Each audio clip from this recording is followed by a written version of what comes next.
Quick question, and I actually want you to pick an answer before I go any further. Name the most technically broken triple, a game you've ever genuinely loved. For a huge number of people, the honest answer is something FromSoftware made. The camera fights you in tight corridors, hitboxes lie about a foot of extra reach they shouldn't have, the lore is functionally illegible without opening a wiki in a second tab. And yet ask any group of players for their favorite game of the last decade, and Elden Ring is sitting near the top of almost every single list. So which is it? Is FromSoftware a genius studio, or a studio that got extremely lucky despite objectively bad mechanics? I used to have a confident answer to that question, and then I actually sat down and tried to prove myself right, and the evidence I found didn't cooperate. Hold on to your own answer for now, because I'm going to try to break it by the end of this video using their own games as the evidence against me. And I think where this actually lands is going to surprise both the people who worship this studio and the people who think they got away with something.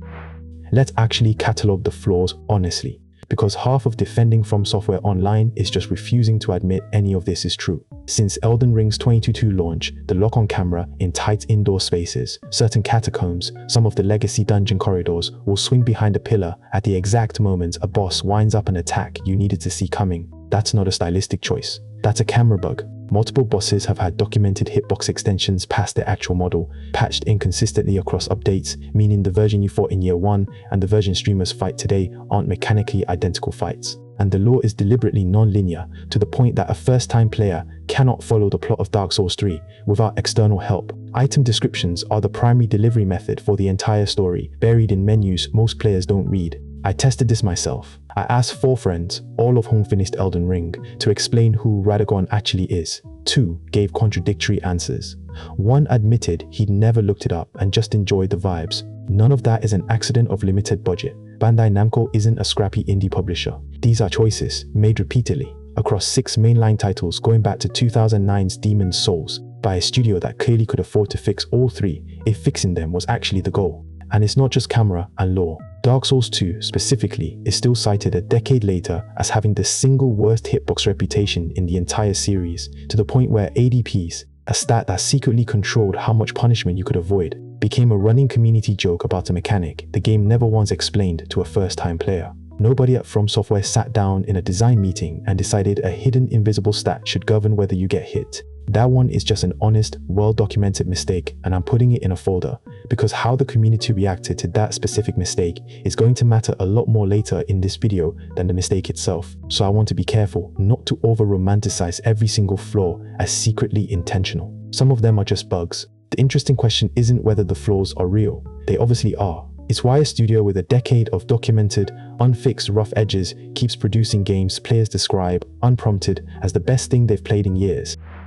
Here's the theory, and I want to state it as strongly as I can before I start poking holes in it myself. Friction is the entire product. Take the Pontiff Sulivan fight in Dark Souls 3. A boss most players die to somewhere between 8 and 20 times on a first attempt, partly because of genuinely readable attack patterns, and partly because the camera in that specific arena's tight stairwell geometry actively works against you. When you finally win, you are not just relieved that the fight is over. You feel like you personally solved something the game was never going to hand you cleanly. Compare that to a boss fight in a AAA game with a perfectly smooth, perfectly telegraphed camera and a forgiving hitbox. You win, and 30 seconds later you've mentally filed it under content consumed. The friction is doing real psychological work. It converts a scripted encounter into something that feels like it was actually earned, specifically because the game did not make it easy for you, technically or otherwise. Here's a toy example to make this concrete. Imagine 2 versions of the exact same boss fight. Version A has a perfectly readable camera, perfectly fair hitboxes, and you beat it in 3 tries. Version B has the exact same attack patterns, but the camera occasionally loses the boss behind a pillar for half a second, and you beat it in 11 tries because of it. Ask 100 players which fight they remember a year later, and version B wins by a landslide every single time. Not because the fight was better designed, but because the story you get to tell about it afterward is better. The message system backs this up directly. The most rated player messages on Dark Souls 3's Pontiff Sulivan fight aren't strategy tips. They're jokes about the exact camera problem I just described, left by thousands of players who all suffered through the identical friction and turned it into a shared bit. If that theory is true, the flaws aren't despite the greatness. They're partially load-bearing for it. I want to be genuinely fair here. because it would be easy to just mock the friction theory and move on. I spent a weekend replaying my old Dark Souls 3 notes from back when I first beat the game in 2017, and I found something embarrassing. At the time, I rage quit for 2 straight days over the exact camera issue I just described, in the exact stairwell I just described. I wrote in my own notes, dated to the actual weekend, "This fight is unfair. The camera is cheating. I am done with this series." I was not done with this series. 2 days later, I beat it, on the 14th attempt by my own count, and that specific fight, camera problems included, is the one I still bring up first, unprompted, when someone asks me why I like these games at all. My own hypocrisy is basically the entire argument in miniature. In the moment, the flaw feels like an injustice. In hindsight, it's the whole reason the memory survived at all. So before I complicate this further, I want to give the friction theory its full, fair credit. It is not wrong, it's just not complete. And here's the self-aware part I have to admit. On camera, I have, in the last calendar year alone, told a friend to stop being a baby about the camera during that exact fight, in that exact game, while sitting 3 feet from a notebook that says the opposite in my own handwriting. If you're the type already typing skill issues in the comments right now, you are also, statistically, going to complain about a camera within the next 2 videos of mine, and I will be waiting. The next example is the one that breaks the friction theory wide open, because FromSoftware already ran the experiment on themselves, without meaning to. Here's the problem. FromSoftware already made the control experiment, and it's called Sekiro. Since its 2019 release, Sekiro has had almost none of Elden Ring's camera or hitbox complaints. The posture and parry combat system demands frame-perfect precision, which meant the studio couldn't afford a sloppy camera or an inconsistent hitbox, because the entire game lives or dies on the player trusting exactly what they see on screen. Watch the two side by side. Elden Ring's camera swinging wide and clipping through geometry mid-fight, right next to Sekiro's camera staying locked, clean, and completely trustworthy through an equally demanding boss. And Sekiro is not some underappreciated flop that proves the friction theory by exception. It won Game of the Year in 2019 at the actual Game Awards, beating out several bigger budget releases. And players talk about the Genichiro and Ishin fights with exactly the same reverence as Elden Ring's toughest bosses. Down to the same, "I nearly threw my controller" stories. Ask a Sekiro player how many attempts the final boss took them, and you'll get real numbers. 20, 40, sometimes over 100,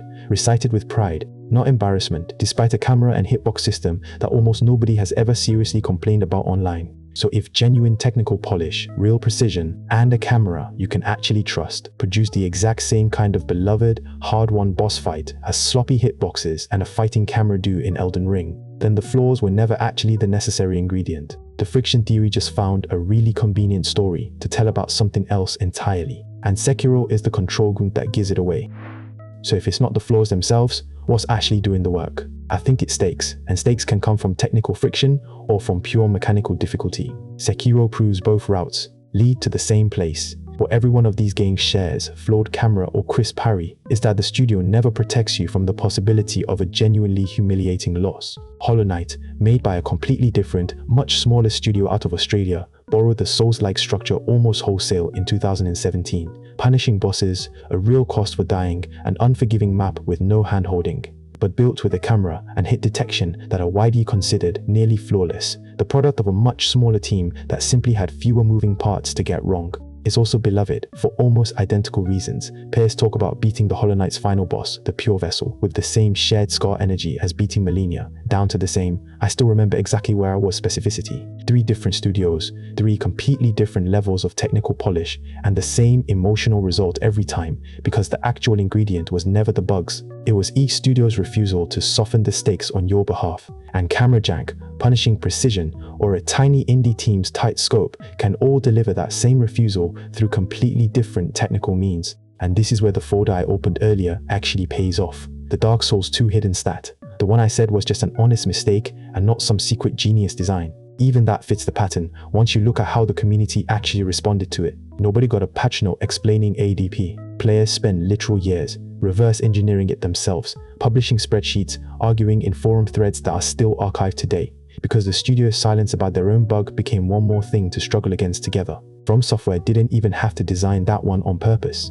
for it to produce the exact same community effect as an intentional boss fight. That's how load-bearing the never soften the stakes instinct actually is at this studio. It survives even their genuine mistakes. So, back to the question I asked you to hold on to at the start. Is FromSoftware a genius studio, or a studio that got lucky despite bad mechanics? I think the honest answer is that the question itself was rigged, the same way it was in that Dark Souls 3 stairwell back in 2017. A flawed fight can still demand real skill, and a technically flawless fight, like anything in Sekiro, can still be flawed in other ways nobody ever complains about, because it already earned the right to be forgiven. The camera bugs are real. The hitboxes really are inconsistent sometimes, and I'm not walking any of that back just because I found it endearing by the end of this video. None of that is the actual product though. The actual product, the things Sekiro and Hollow Knight, and even a decade-old hidden stat nobody meant to ship all have in common, is a refusal to flinch from letting you fail in public, on camera, in front of your friends, for real, and then trusting you to come back anyway. So actually ask yourself, the harder version of the question, the one I've been building to this whole time. Would you trade Elden Ring's janky camera for a version with 0 bugs and a slightly softer difficulty curve? I wouldn't, and based on the fact that you're still watching 12 minutes into a video about camera bugs, I don't think you would either. That probably says more about what we actually want from these games than any patch note ever could. Thanks for sticking with this one all the way through to the end. Tell me which FromSoftware fight broke you the hardest, and whether, given the choice, you'd actually want it fixed.